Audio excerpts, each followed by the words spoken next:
Hello MPL fans and welcome to another coach interview. I'm your host BulkyCottonCandy and today we are here with the coach of the Houston Axews, Slaxorus.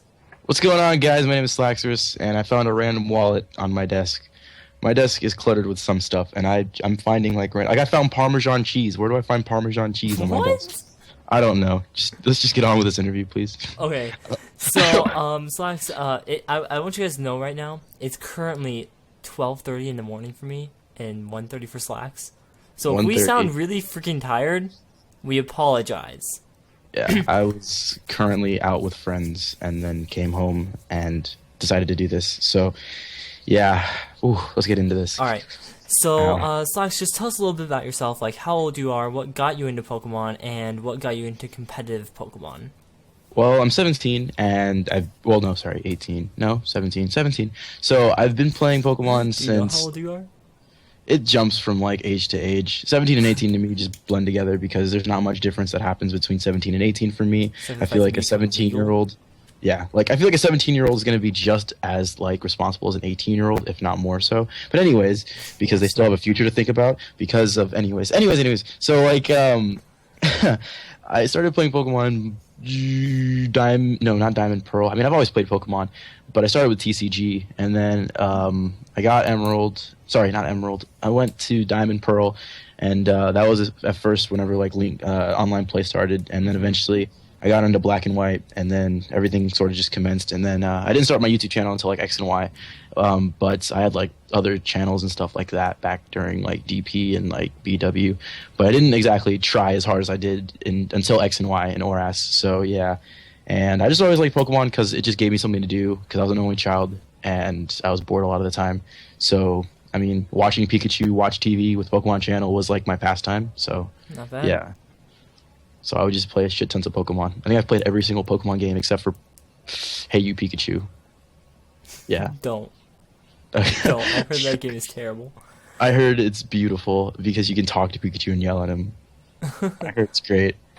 Anyways, let's just take a look at your draft. So, starting from round 1, going through round 11, you have Excadrill, Hippowdon, Togekiss, Amoonguss, Mega Garchomp, the Volcarona, Seismitoad, Virizion, Cobalion, Frostlass, and Regirock. And everyone and their mother thinks you're building a sand team. No, my question to you is, are you or are you not building a sand team? No. This is a rain team, okay? Rain team? Yes. Hold up. Before you... Why don't you explain that when we get to there, and I'm guessing that starts with Seismitoad. Oh, you're not wrong. I mean, I'm guessing that gets to Seismitoad, but... Right, and then... let's have that explanation once we end the thought process through your draft. Okay? So, why don't you start with Excadrill and just go down the line of why you picked what you picked. All right, so starting out the draft, I wanted Mega Pidgeot going into it, and I sort of said that in my analysis video. I wanted Mega Pidgeot. I wanted to build the Mega Pidgeot team with Celebi on it, because Celebi can take any one hit basically throughout the meta, unless you're specking or life orbing or using an all-out attacker for some reason. But most of the time, Celebi can take at least one hit from anything, especially with its fantastic typing. So I wanted to build a team with Celebi and Mega Pidgeot, because Celebi can take one hit. I can use Weakness Policy and then Baton Pass into Mega Pidgeot and then start putting in work. And that was my original plan. And then I wanted a physical wall like Hippo or something to eat up physical hits because Celebi can't take U-turns, obviously. So as soon as I went into the draft, that entire thought process died. And I was like, all right, screw it. I got to go Sand because Sand has always been one of my favorite playstyles. I already knew what a couple people wanted, so I was already sort of, in a way, counter-teaming already. Like, I sort of knew that Keldeo, that Trip would either want Keldeo or he would want Charizard Y. And either way, I kind of was like, Sand Rush is a better option for me since something that I'm used to, and it allows me to experiment with a couple other things. So I went first round with Excadrill because Excadrill is such a potent threat in any meta. I mean, it was Ubers at one point. It's crazy. It's there's so many different sets you can run with it. Plus, its HP stat is pretty good, so you can run a bulky set too. Yeah, and then do you just want me to go through like my entire draft? Yeah, but wait, were you kidding about it being a rain team? No, it's a sand team. It's a sand team. Okay, because It's a sand. I thought you were kind of like serious, and then I was like, wait, you just mentioned sand. Like, okay, so it is a sand team. It's for sure a sand team. Okay. And, yeah. All right. Just wanted to get that cleared up because I was just a bit confused. All right, continue. Yeah, there's a reason behind the sand as well. So Hippo is there for Sand Rush, of course. Sand Rush Excadrill is a huge threat. Sand Rush Excadrill is just so good, and it outspeeds basically anything that you can think of without setting up. And Scarfing, it actually outspeeds a lot of Scarfers too, because it has double speed rather than just 1.5. And Hippo is just a really good physical defensive mon that I wanted, and it allows me to switch in and out and not have to use T-Tar, who has not as much longevity as Hippowdon. But as soon as I found that out, I was like, well, I get hard-walled by Mega Venusaur now. So I sort of went with Togekiss, plus I sort of wanted to play with some hacks. I kind of wanted to use flinches. Crucify me if you want, but I really wanted to go Thunder Wave Air Slash, and yeah, I really wanted to slow down a lot of the threats that I wanted to deal with. And King's Rock, Serene Grace. King's Rock, Serene Grace, or Choice Scarf Air Slash. Oh, true. Is another set that I was going to think of. And then the fourth one that I went with was Amoonguss, because Amoonguss really like rounded out my team's weaknesses in a way. It sort of dealt with the electric problem that I had a little bit. It dealt with some of the problems that my team had. So Amoonguss gave me a water resist, which was great. Plus, it gives me some status with some spore support, which is never bad in any way, sort of way. Plus, we have poison on the team finally, which is really good. So Amoonguss is just a threat, and it's just something that can switch in and out, especially because of Regenerator. So I'm really glad I snatched up that. And then I went with Mega Chomp, and I regret this decision now. I will always regret this decision, and not because I picked Mega Chomp, but because I picked it so early. At this point in the draft, this is the 5th round, and the only other person who hasn't picked their Mega was Ipa, and there was no way in hell Ipa was going to pick Mega Garchomp. And the reason I wanted Mega Garchomp is because Mega Garchomp's its ability is Sand Force, which ups the I think it ups the attack, I think, of 1.5 of ground, rock, and steel type moves, something like that. So it's just a really good threat, especially in a league format, because, I mean, a lot of people don't use it because it has really bad speed. But in a league format where everything is base like 80 and below, basically, where there's only 2 mons that are over base 100, it works really, really well. And it's really bulky as well, so I've been using it as well on the ladder. I just said as well as like 50 fucking times. Anyways, then I went with Volk because I needed a sweeper. I needed a setup sweeper, and I needed some fire typing and some bug typing on the team. I didn't have anything like that yet, and I'm really interested in using it. Can you go for that Sleep Powder Quiver Dance? That Sleep Powder Quiver Dance, or I can use that there's a berry that you use, and it's not Salac, but something else. And there's a lot of different ways you can run Volk, and I like having that predictability, and I like having that Giga Drain backup. I like having the bug buzzing and the fiery dancing, and hell, who knows? I can even spec this thing because its speed isn't exactly that bad either. It actually outspeeds. It's base 100. It's actually pretty decent. Exactly. So I can amount of the meta. Yeah, it actually outspeeds like 3/4 of the meta or something like that. It outspeeds every single mon in your draft before this. True. So as long as Excadrill isn't scarfed, Togekiss isn't scarfed, Chomp isn't scarfed, or Excadrill doesn't have Sandrush up. Yeah. So I went with Volk because it gives me a lot of options. It gives me a lot of offensive options, and it lets me set up. And Quiver Dance is a really underrated move in general because it does up your SPDEF, unlike most moves that only increase your attack and speed or some sort of that. And I really like Volk. And I really do have a lot of water resist. I already have Amoonguss. So, but Amoonguss is my only water resist, which sort of segues into my next pick, which is Seismitoad. Seismitoad was a really good snatch up. I knew from the moment that the draft started, and I knew I was going to do a sand team, I knew I needed a water absorber. I needed something that was resistant, completely immune to water, mainly because I don't want Scald switches. I don't want to have to play with Scald Burns. Scald Burns do not equate good for my team. Nothing wants to take a Scald Burn besides Amoonguss, and that's not good either because it reduces its longevity, which is the entire point of me picking it. Yeah. So Seismitoad Water Absorb helps me so much, and I can also run offensive Stealth Rocking Seismitoad with a Life Orb too. Yeah, I think it 3-hit KOs. No, it's 2-hit KOs Chansey or something like that. And with Life Orbed EQ, and it's pretty powerful, and I really like it. But then I went down to Virizion, and the reason I went for Virizion is because I needed a offensive fighting and an offensive grass type mon. And if you guys remember in the draft, everybody was sort of drafting these fighting type mons back to back to back.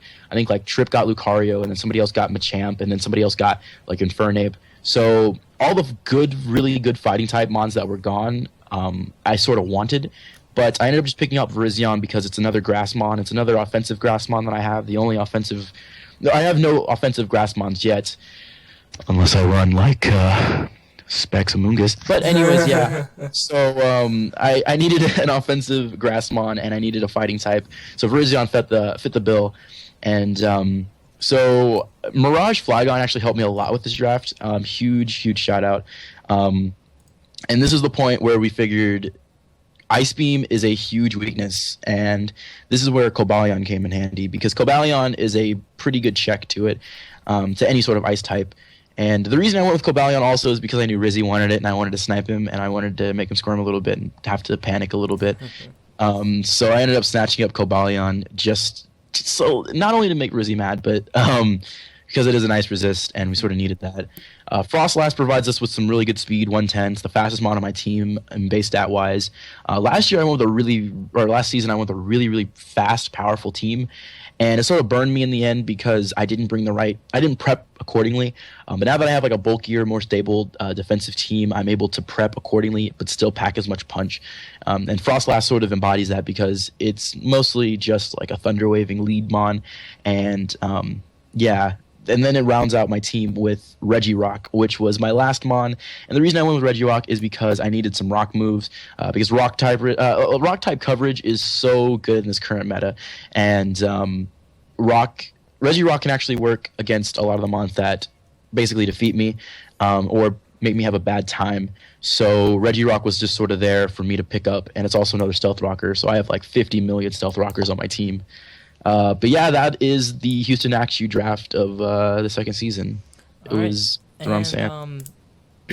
My question to you is, so you said you wanted to build around a Mega Pidgeot. Mm-hmm. Why did your thought process change right when you got into the draft? I think it's because I realized that like Sandrush is just so much more viable. And as soon as I start using that Celebi sub, like, because there's a couple Celebi sets that I really like because I really like Celebi as a Pokemon. I like No Attack Celebi, which is basically substitute, recover, substitute, recover, healing wish, and baton pass. And you basically sub on something that can't break your sub. You baton pass out into a Pokemon that can set up, and then you set up. And Pidgeot has the potential to set up too. I can't remember I work up. It gets work up. So I was thinking of doing something like that. But I eventually figured if I build a team for an entire season around these two mons and this one gimmick, it's gonna get somebody's going to realize what I'm doing. So they're just gonna bring Taunt. So there's no reason for me to build an entire team around it. But if I bring like Hippowdon and Excadrill, and I bring a team that in and of itself can't be sort of predicted in a way. I mean, you can tell which sort of way my team's going, but you can't exactly predict which way I'm going to go with it. Like, I may not bring Sandstream. Like, there was a very good possibility I may just bring Choice Scarfed Excadrill for some reason if I see not to want it. But the sand doesn't hurt my team either, so it all just really doesn't matter. The reason that I went for sand over Pidgeot is because I knew people would catch on, and I knew that we're not a bunch of mindless zombies. We're not a bunch of robots. People are going to see my strategy after week one, and then I'm just going to get destroyed by everybody else because they know what I'm going for. So that's why I went with sand. All right. So 2 more questions for you. One, out of everyone you play this season, who scares you the most and why? Okay, so really, I'm not really afraid of anybody's team, and I've said this since the beginning, like since the draft. I'm not afraid of the people whose teams I'm afraid of. I don't play Jack, and I don't play Chris, and I don't play Anthony. I don't play Chris or Anthony. Both of their teams are really good. Mm-hmm. Anthony's team, which was supposed to be something that like we thought was like, because he got sniped and he was so mad about it, but he ended up pulling that together so well. It's Anthony who has the Kieran B, right? No, that's Chris. That's Chris. Yeah. Chris. Chris has the QMB and the Mega Venusaur. Yeah. And Anthony wasn't even there for the draft, and his team is it's better than some people's draft. And Mega Gyarados destroys Sandrush. So that's one thing that I didn't like. But Chris's team is also really threatening. Kyurem destroys Sandrush. It rips it apart. So does Mega Venusaur. So both of the things that sort of counter me aren't on one team. So I'm not exactly worried about anybody's team specifically. I mean, yeah, there's a couple of teams out there that I thought were really well made. Jack also has like Hyperstall, but I mean, that's whatever. And Jordy has Jordy drafted things that nobody ever thought he was going to draft. But I mean, it's just a bunch of weird things I never thought anybody would draft. Yeah. But everybody else sort of drafted in a little bit of a predictable manner. I kind of knew what everybody was going for. So I'm not really worried about anybody else's team that I play more or less, but the people that I don't play, that's a little scary. And the last question, I don't know if you've watched any of the other interviews, but this is why I'm asking everyone.